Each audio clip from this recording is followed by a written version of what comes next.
Hello everybody, my name is Ned Bloom of the American Red Cross, and thank you for coming this evening. We're going to make this more of a discussion less than a lecture, so we'll make this more of a participation, so please don't be bashful. But we're going to talk a little bit about the Red Cross, where we're from, the things that we do, the things that you need to do at home now to be prepared, and how you can get involved as well. So, a couple of, housekeeping rules. I'm not from here, so I imagine you all know where the restrooms are here. If you've got your cell phones, put them on silent. And if you've heard any of my stories before, please don't stop me. I like the way that I tell them. So, all right, please, welcome. Come. You missed my introduction, but I'm Ned Bloom of the American Red Cross, and thank you for joining us today. I'm going to sign in. That'd be awesome. And I have an outline for you as well. So, here's my pen. So I guess I'll start with the first question. Does anybody know where the Red Cross began? Does anybody know anything about the history of the Red Cross? Actually, No? Germany. Very close. Outstanding. And just for participating, you get a chip clip. How about that? See how easy that works? We're actually going to go back to the year 1859. So not 1959, but 1859. Before electronics, before Twitter, before television, before radio. And we're going to go back to this, in northern Italy. There was a battle in a little town of Solferino. And the Austrian army was advancing from the south, and the French army, under Napoleon III, who was actually the grandson of the famous Napoleon, the gentleman who put his hand inside his vest pocket.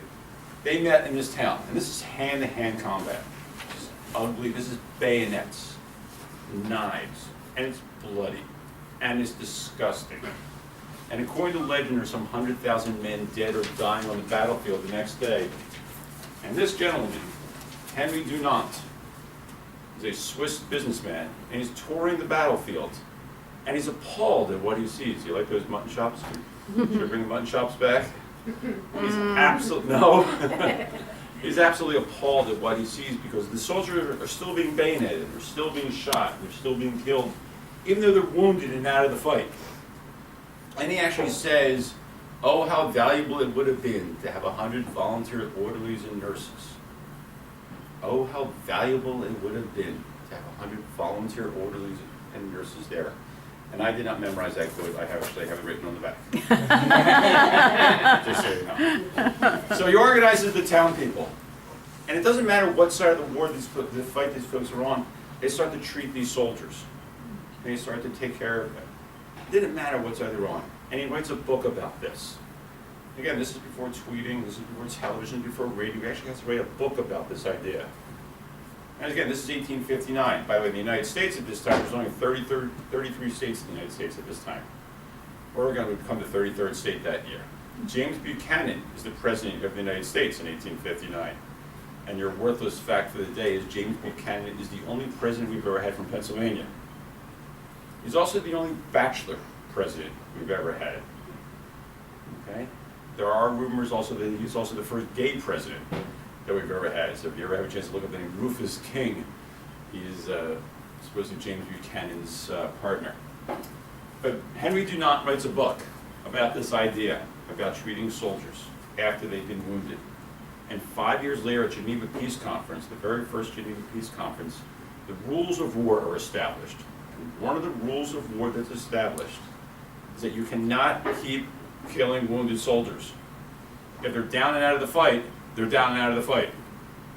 So earlier I said that Henry Dunant was a Swiss businessman. And if you know your Swiss flag, do you know the Swiss flag? What's it look like? It's a Red Cross. Yeah, it's a red flag with a white cross. Well, Henry Dunant, he establishes the Red Cross, the International Red Cross, and the exact opposite. It's a white flag with a red cross. And that is our logo. And that's how the Geneva Peace Conference first established the International Red Cross. Back to the United States. The United States is going through the Civil War now. And named Clara Barton, probably a name that you've heard before. Her and her fellow nurses are treating soldiers on both sides of the war, North and South. She and her, they're observing the principles of the Red Cross, not even aware that this organization exists. They're out in the battlefield and they're treating soldiers regardless of what side they're on. After the war, she learns about this international organization, and she goes to the president and who's now James Garfield. He says, we have to join this international organization. We've got to join this International Red Cross. And the United States government at first is hesitant. They say, no, we just had a civil war, that's our last war. We don't need to have the Red Cross. But they eventually acquiesce and they eventually give in to her. And the Red Cross is established to help after natural disasters and big events, thinking because we weren't going to have any more wars. But right out of the gate, there's a tornado in Missouri, and there's horrible flooding in western Pennsylvania, as well as in Michigan, and the Red Cross is there. And right away, the Red Cross is established. And it's been a success ever since. So every organization, every country has a Red Cross. And we all get one vote at the international table. So the United States gets one vote at the international table, the Mexican Red Cross, the German Red Cross, French, the Australian, they all get one vote at the international table. So what is the mission of the Red Cross? It's actually on the back of my business card. And I'm really, really proud of this. It actually says, and actually it's on your page, it's on your handout as well there. The Red Cross prevents and alleviates human suffering in the face of emergencies by mobilizing the power of volunteers and generosity of donors. We are an entire volunteer organization. There are 95 volunteers for every paid person. I'm a paid person. I'm a rare sighting. I don't get paid a lot, guys. I work for a nonprofit organization. I drive a 2002 car with 145,000 miles on it. Right? But when I go home at night, I get to put my head on the pillow and I know that I moved the needle that day. And that's an awesome, awesome feeling. The other part of that mission is the generosity of donors. We are the country's largest government mandated organization that gets zero money from the government. So all of our money comes through private donations. And we go to large corporations and we go to small companies and they help us out. And we tell them what our volunteers do. We brag about our volunteers. And we show them the hours and the time that our volunteers put forth. And we ask for their resources, their being money. So if you have a chance to go to Sunoco or Wawa, please do. They're two of our biggest partners. So as I said, it's an international organization. In the United States, we're broken into divisions. Okay, well, this is the Mid-Atlantic Division. And here we are actually everything's closer. We're the Eastern Pennsylvania region. And if you look at your map, on the next page, you will see the 5 chapters that make up the Eastern Pennsylvania region. Okay? Right now, we're in the blue area. We're here are we in Chester or Berks County? I'm sorry. We're in Chester County. So this is what they call the Tri-County chapter. My primary office is in Reading, Pennsylvania, although I spend a lot of time in my car because I travel between Schuylkill, Berks, and Chester County. We're the largest chapter in the 5 counties, in the 5-chapter region. So we are the Eastern Pennsylvania region. So what is it that we do? What does the Red Cross do? Pam, is it? Yeah. What do we do? I guess they help people in need. You get a chip clip. Okay. We help people in need. We respond to disasters. Okay, that's actually how I started as a volunteer in Philadelphia on what we call Disaster Action Team. Sir, can you come on? Put this on. So my job as a volunteer when I started, and I've worked in Philadelphia, is that if there's a house fire, and that is predominantly the responses that we get here in this area, we respond to house fires. We're not first responders, we're not pulling people out of the fire, but when the fire department's rolling up their hoses and there's water dripping from the rafters, there's a family standing on the sidewalk going, what are they going to do, where are we going to go tonight? Our volunteers come by in these vests and they help them out. We interview the family on site, find out how many children they have or their situation, and depending on their immediate needs, we will give them a debit card. We will load a debit card and set them up in a hotel room that night. And they get to go and they stay in that hotel for a few nights. So that's how we respond to fires and we respond to disasters. Well done. Thank you very much. You were well. You get a pen. Thank you. Match chip clips. We also then make sure we help out afterwards. We have caseworkers who are also volunteers because we just don't want to help them that first night. We want to make sure they get back on their feet.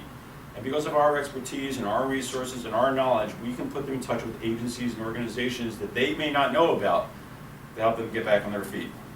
So we respond to disasters and we help people afterwards. We also help on national disasters. we were very famously helped Bruce recently for Irma and Maria and the the mudslides in California and the fires in California and the hurricane that hit Puerto Rico. And what happens is the local Red Cross takes their volunteers and they send them. But if they need more, they put a call out to other regions. I've been to Texas, I've been to Louisiana, I've been to Arkansas, I've been to Massachusetts, and my friends all say, Ned, that's so cool, you get to go all these wonderful places. After they've been destroyed. Not as much fun as you think. So we're known for responding to disasters, but we're trying to now become more of a proactive organization, not just a reactive organization. So we have a new program, a fire smoke alarm campaign. So does everybody have working smoke alarms at home? Yes. Mhm. Do you have working smoke alarms at home? Yep. If you don't, or if you know anybody that does not, there's a telephone number on that handout that I gave you. We will come out and install free smoke alarms.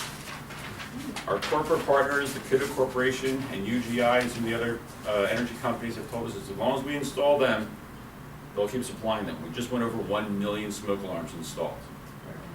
About once a month, this chapter, we hit a different neighborhood. We go neighborhood by neighborhood, and we, the fire department, and we knock on people's doors. We got our volunteers out there in their vests. Community members are invited as well. Anybody can join us, scout troops, church groups, businesses, and we knock on people's doors and we say, do you have working smoke alarms here? And they say no, we'll come in and install them. If they say we don't know, we'll come in and we'll test their smoke alarms. So please, if you know anybody, because we would much, much rather meet somebody this way than afterwards. Before I was in the Reading office, I was up in the Wilkesboro office, and we installed smoke alarms in a family's home, and about a month later they had a fire. The parents lived at one end of the house, and a 1 and 3-year-old lived at the other end of the house. And the fire started between the wall between the children's rooms. Because the smoke alarms went off, the parents woke up, got the kids out, and everybody was safe. They have since joined the Red Cross and become some of our best volunteers. Right? We're also getting in front of children, believe it or not. And we're talking to children. Oh, but here's a picture of a recent smoke alarm campaign in Laurel. So there's a group of our volunteers all geared up on a cold January day to go install smoke alarms. And how cool is that? You know? What'd you do on Saturday? I watched cartoons. What'd you do? I saved lives. You win. So this is some of the things we do. So we also go to elementary schools, and we teach now 3rd, 4th, and 5th graders what they need to know ahead of a smoke alarm. We've actually partnered with Disney Corporation. And it's called the Pillowcase Project. And the kids all get a pillowcase. It's actually a real pillowcase. And some markers. We learned this from Katrina. We noticed that the college students from Loyola Marymount were leaving their dorms with all of their possessions in a pillowcase. That program has now morphed, so we now go into elementary schools. And again, these are volunteers who go into elementary schools and teach young children what they need to know ahead of a fire. Now, what do you need to do in your own homes to be ready? We call it being Red Cross ready. What do you need to do? It's 3 parts. Have a kit, make a plan, be informed. Okay? Have a kit. Okay? I'll tell you a little bit about myself. This is going to surprise you all. I live in a cabin that was built in 1926. It has no heat, it has no running water. Okay? But I have 4 entrances in my cabin. And by every one of my entrances, I have a flashlight in case the lights go out. Okay? In my Go kit, I have supplies, I have flashlights, I have some non-perishable goods. Okay? What are some of the things you might want to put in your emergency kit? What's a good thing to put in an emergency kit? Water. Have a gallon of water, okay, in case the water is out. First aid kit? First aid kit. Awesome. And part of that, how many people take a daily prescription? Have your prescription written on a piece of paper. We have volunteer nurses on our staff that in case you have to evacuate your home, we can help you fill that prescription in a day. Okay? Emergency contact information. Everybody got a cell phone? Everybody's got a cell phone, right? I do not know my mother's phone number. I don't know it. I go in here and I just go, Mom, boom. We ask, please have your contact information, put it in your wallet on a piece of paper, put it in your purse. Emergency contact information for friends, family, doctor. Because we can help you, but if the cell phone service is out, or you have to evacuate, or there's a fire, You don't have your cell phone.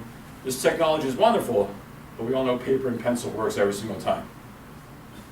Have a kit, and make your kit based on your house. You know how to get out of your house. How many exits are there from your home? 2. 2. You know how to get out in 2 minutes or less if you need to? Yes, we practiced. Good, you practiced. Awesome. Outstanding. How many exits? Do you count the windows? I have on the ground floor, absolutely. Second floor. I'll Okay. jump out those windows. Yeah? I have to. Okay. 1, 2, 3, 4, 5. 4 windows, 2 doors. There you go. Know how Only to one's the first one. know how to get out. And this is the most important thing I will say all day long. Get out, stay out. Get out, stay out. The worst stories we hear every year, the worst stories is there's a family fire. And the parents go out one end of the house and the children go out the other end of the house. And the parents don't know the children are safe and they go back in. And they perish. Get out, stay out, and have a rally point. Have a place to meet. Okay? 1, 2, 3, 4. Okay, we're all good. We're all here. The neighbor's lawn, the mailbox at the end of the street. Please have a place to meet. So you have a kid. You made a plan. You know how to get out, and you know how to be informed. Obviously, here in the Philadelphia area, we have the radio station KYW. If you ever need to get 24-hour news, that's always a great source. Because that's where the Red Cross will pass along information. We will pass it on to the news stations. That's where you get your information. If there's an evacuation center. A couple months ago, we had a fire here in Chester County, the Barclay Senior Center. Okay, we had to evacuate the Barclay Senior Center. We opened up a shelter at the Westchester University campus. We have an agreement in place with them. We have shelter agreements with all these places already in place. And we have cots and supplies already staged there across the country at schools, churches, auditoriums around the country. So please, make a plan, have a kit, be informed. What else does the Red Cross do? Blood drives. Blood drives. You get a pen. You get a car. You get a car. Yeah, we're in the cars. We have in the back. Never far. Blood drives. We're responsible for about half the country's blood supply. So please, if you have an opportunity to give blood, please do. We have a new program now. When we give blood, you actually find out where the blood goes. I gave blood about 3 or 4 weeks ago. I got a postcard last week that my blood went to Buffalo, New York. I've never been to Buffalo, New York. Part of me is in Buffalo, New York. But again, this is a volunteer position. That we have blood donor ambassadors, we call them. They're the ones who actually welcome you, make sure your paperwork's in good order, make sure you understand what's happening. The actual phlebotomy is done by professionals. That is not a volunteer position. I think I actually handed out there as well. You'll see some pretty impressive numbers of the things that the Tri-County chapter did just in the year 2017. We responded to 126 house fires and helped over 600 people. In Philadelphia, we have about 5 fires a night. Fortunately, here in Tri-County chapter, we have about 1 every other night. But there are volunteers who at 2 o'clock in the morning will get that phone call and they'll put on their vest and they will go out and they'll meet their teammates and they'll go get a Red Cross car and they'll go help that family. We installed over 700 smoke alarms, life-saving smoke alarms. We collected almost 24,000 pints of blood. We train people in CPR, and our volunteers get trained in our CPR and first aid for free as a service that is free for our volunteers. It's also required for all the employees. I'm actually getting recertified on Tuesday. Service to the Armed Forces is, our history began on the battlefield, and we still do that. We're still very involved with the service to the Armed Forces. If a soldier or a Navy personnel is overseas and they have to go home, their Uncle Joe passed away. I'm sorry, is anybody have Uncle Joe? Okay, thank goodness. Your Uncle Joe passed away. The soldier just doesn't go to his captain and say, "Hey, Cap, I gotta go home. My Uncle Joe passed away." Captain doesn't say, "Okay, go ahead." The Red Cross is the third-party independent party that actually confirms that. So the Army reaches out to the Red Cross. The Red Cross confirms that there is a family emergency. We arrange for all the transportation, and we approve of that soldier getting off from military duty. We also have a resiliency program where you actually help families through those difficult times. We help families when their children get deployed. We help families when their children come home, because it changes the dynamics both ways. So we help, our service to the Armed Forces is still very, very part of our operation. restoring lost families. We put families back together after big emergencies and hurricanes and tornadoes as well. We restoring family links. So these are some of the things that the Red Cross does. Anybody have any questions? Has anybody ever had any personal experience with the Red Cross? Giving blood. Giving blood. Awesome. Yeah. Giving blood. It's awesome. You've given the gift of life. We have a new volunteer position. It's called a transportation position, where we actually have a volunteer pick up blood from our donation centers and deliver it to the hospitals. And I was talking to one of our volunteers about a month ago, and he said he was going down the hallway, and he had a cooler in one hand. He's going down the hallway, and the end of the hallway were the nurses and doctors waiting for the blood. And he felt like a superhero. He just wanted a cape. He's like, I am delivering the gift of life. He was very, very proud of himself. So that's and volunteers who like to do it, if they like to drive, we can find a position. Part of my job is to talk to our prospective volunteers, find out what they'd like to do, find out where they think they can fit in the best, whether they want to be a disaster person, whether they want to be that 2 o'clock in the morning responder, whether they want to go to an elementary school, whether they want to install smoke alarms, whether they want to be a blood donor ambassador. And then I introduce them to that department, and they get trained from there, and I step back and I rarely see that volunteer again. So it's an awesome, awesome position. So I'm going to give you a homework assignment. Any children, grandchildren you ever talk to? Okay? When you ask your grandkids, how was school today, what did they say? I don't know, they're usually pretty happy about it. Okay, yeah, it's good. Yeah. Okay. Did you Don't say much. did you learn anything today? Yeah. Yeah, that's about it.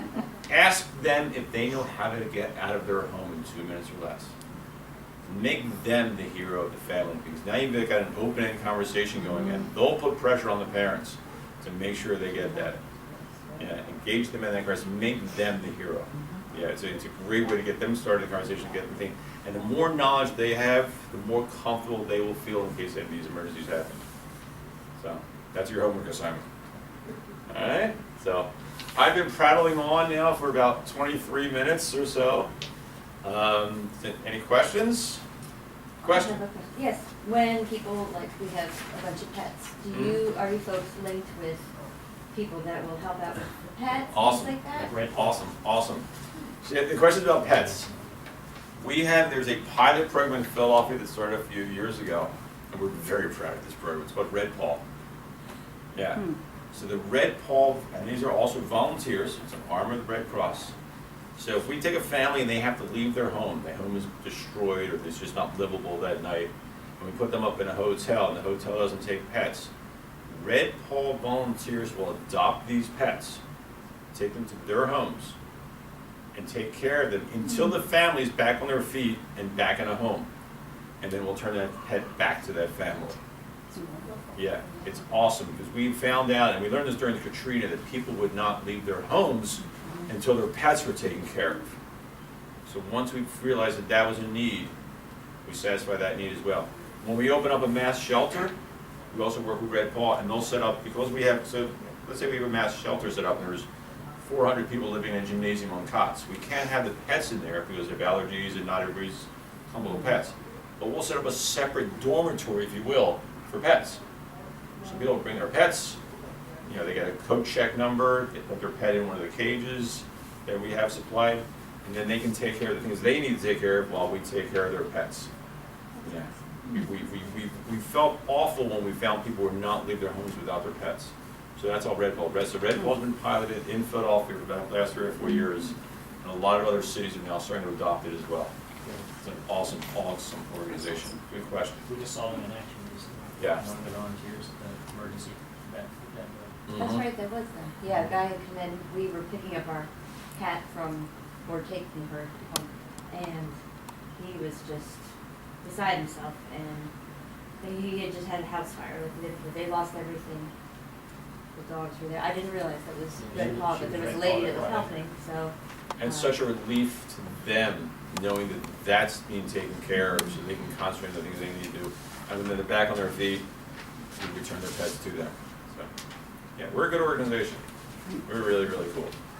I could not be prouder. I used to work for the Boy Scouts of America, and now I work for the Red Cross. So, honestly, so. Any other questions? thoughts?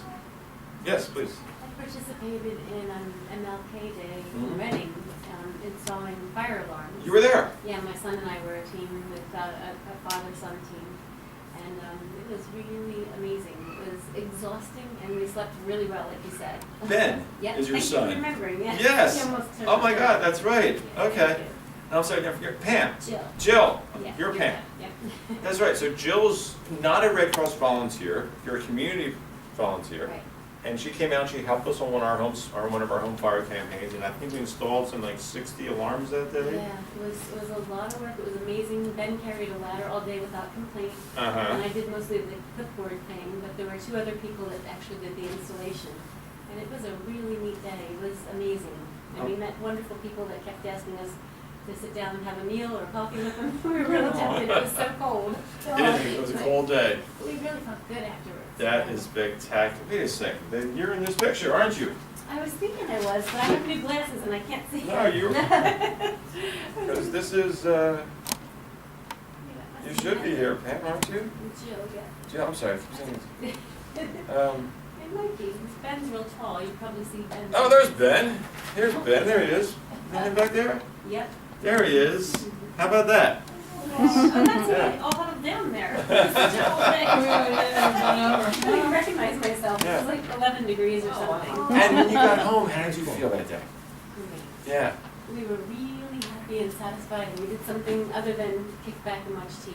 Exactly, and it's just an awesome feeling. You know, I remember when I went on my first fire call, I was, sitting at home watching some bad television show, and I got that call, and I put on my vest, and I met my team, and I got the Red Cross car, and 3 hours later, I was back home, and it was the most amazing feeling in the world that I just went and helped a complete stranger, and it doesn't matter what neighborhood, they love you.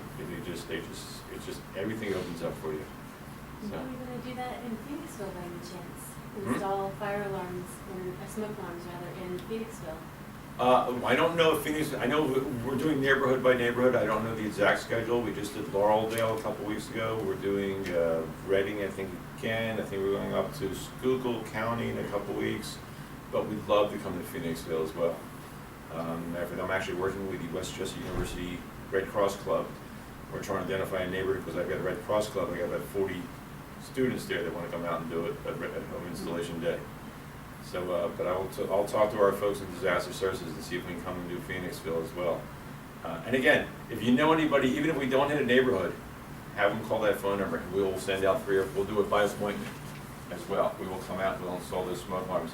And when we do the smoke alarm day, we also leave behind signs that say, hey, sir, we missed you. Call and you can always get the smoke alarm installed as well. Because again, we'd rather meet people that way than after a fire, for sure. So you've heard part of my spiel. You've heard part of this already. It was different today. Okay. There's a lot more to it, and these fire alarms last 10 years, and there's no battery replacement. That is true. really That sad. is true. They also have on a sleeper button. Did you okay with the sleeper button? There was a smoke alarm that's ever going off in their home because they burned some brownies or they burned some cookies and you're just sitting there waving at it and doing. Yes. These have a sleeper button. You hit a button, they go off for 10 minutes. So you don't have to take the batteries out as well. So we're very, very happy about these. So, so good. So that's it. That's my whole bit. I have to say thank you very much. Thank you to Yeah. Oh. Phoenixville Hospital.